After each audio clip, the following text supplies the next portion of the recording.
ভিডিওটি সম্পূর্ণ এন্টারটেইনমেন্টের জন্য বানানো হয়েছে, বাচ্চাদের জন্য নয়। বাচ্চারা এই ভিডিওটি থেকে দূরে থাকো। এ ভাই তোরা বিশ্বাস কর, আমি এসব কিছু করিনি, মানে করতে চাইনি, কিন্তু কি করে এসব হয়ে গেল কিছুই বুঝতেই পারছি না। কিছুই বুঝতে পারছিস না? না না সোয়ারের বাচ্চা, চোখের সামনে যদি এরকম ছাল ছাড়ানো মুরগি থাকে তাহলে সেটা যে কোনো রাক্ষস থাকলে ঝাঁপিয়ে পড়তো। আর তুই বলছিস তুই কিছু বুঝতে পারছিস না? এই গায়ে মেরেছে বাড়া, এবারে কি করি? এই যে বৌদি, তুমি এখানে এসেছো স্বামীর সঙ্গে ঘর করবে, থাকবে, ব্যাস মিটে গেল। এর মধ্যে আমাদের বন্ধুকে কেন যাওয়াচ্ছ?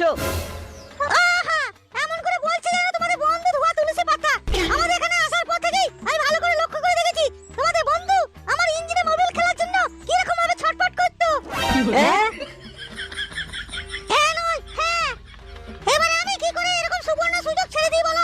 রোজ রোজ নিরামিষ খাবার খেতে কারো কি ভালো লাগে? মাঝে মাঝে তোমাদের বন্ধুর মতো ফুল স্পিড জেটারও চাই, তাই আমিও নিয়েছি। তাই সর্বপ্রথম তোমার বন্ধুকে ঠিক করো, আমাকে নয়। কি রে খানকি ছেলে, এসব আমি কি শুনছি? গাল মেরেছে পাড়া, এখন এখান থেকে কেটে পড়াই ভালো হবে। কি হলো, চুপচাপ আছিস কেন? কানে কি বাড়া গুজে রেখেছিস নাকি? এই এই সোয়ারের বাচ্চা, দাঁড়া দাঁড়া। বাঞ্চরটা যে হাতে নাতে ধরা পড়েছে অমনি পালিয়েছে, ঠিক আছে? ওর ব্যবস্থা আমরা করে নিচ্ছি। আরে এই যে বৌদি, তুমি লাউরা তোমার গুহা কয়েকদিন চুপচাপ ঢেকে রেখে দাও। আরে যদি মারানো অত ইচ্ছা জাগে তাহলে সোনা গাছ চলে যাও। লাউরা এখানকার কোনো ছেলেতে তুমি নষ্ট করবে না বলে দিলাম। চল বানু এখান থেকে।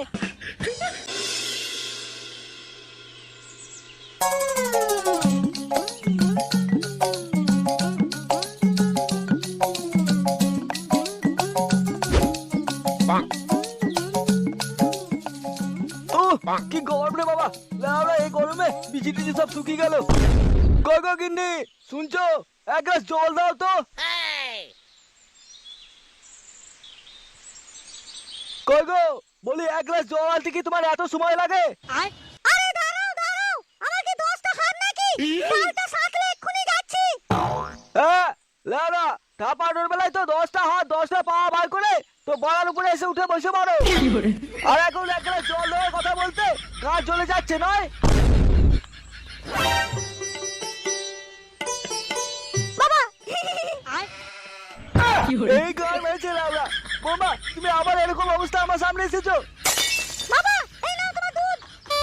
এ কি রে বড়া, চালে আমি জল চলে এলো উলঙ্গ মাল। খাওয়াবে এবার দুধ, মারতে দেবে ওর গুড়। দুধ কোথায় দুধ? লাউড়া, এই সাটা বেলা গরম থেকে এলাম, আমি এক গ্লাস জল চাইছি আর তুমি নিয়ে এসেছো দুধ। আমিও সব জানি না, তোমাকে এই দুধটা খেতেই হবে, তারপরে তোমার গায়ে অনেক শক্তি হয়ে যাবে, তারপরে আমরা দুজন মিলে কেমন করে খেলবো। এই গটি হারিয়েছে রে। লাউড়া, সেদিন তো ঘরে গিন্নি ছিল না, আজকে তো ঘরে গিন্নি আছে। এই বৌমার সঙ্গে লড়র পথ করতে দেখলে আমার জীবন তো বড়া শেষ হয়ে যাবে। এই বেলায় পাওয়াই, না হলে বড়া আচমকা ধুতি খুলে মালটা মুখে নিয়ে শুরু করে দেবে। কি হলো বাবা, তুমি উঠে পড়লে যে? ভাগো এ কি বাবা, এ তোমার জামা কাপড় কোথায়? এই শিগগিরই যাও, এরকম অবস্থা হয়তো তোমার শ্বশুর মশাই তোমাকে দেখে ফেললে কেলেঙ্কারি শুরু হয়ে যাবে। তোমার শ্বশুর মশাই খুব রাগী মানুষ, এইসব একদম পছন্দ করেন না। আচ্ছা মা, তুমি কি এই দুটোকে খাবে, খেয়ে আমার সঙ্গে খেলবে?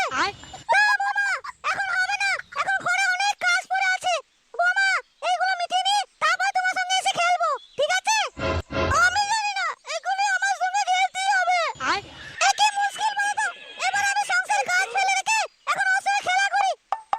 তুমি বড্ড বাজে মা, সেদিন বাবা আমার সঙ্গে কত খেললো আর তুমি আমার সঙ্গে খেলছো না। যাও, আমি তোমার সঙ্গে আমি কোনো কথা বলবো না। বাবা, মানে তোমার শ্বশুর মশাই তোমার সঙ্গে কবে খেললো? বলবো না, যাও। উনি আমার বৌমার সঙ্গে কবে খেললে? তাহলে কি সেই দিনও বৌমা এরকম অর্ধ উলঙ্গ অবস্থায় ছিল? বড্ড বাঁচা বেঁচে গিয়েছি লেওড়া, এই মুহূর্তে আগে কাটুক, সন্ধ্যাবেলা ক্লাবে গিয়ে ওদেরকে বুঝাতে হবে। এই কেলো করেছে লেওড়া, এরকম করে পেট গুড়গুড় করছে কেন? মনে হয় খিদে লেগেছে। লেওড়া, এক লাগারে যা ঠাপা ঠাপিয়েছে তাতে কথা খিদে লাগারই কথা। যাই ঘরে গিয়ে সেটা ভরে ছাটিয়ে আসি।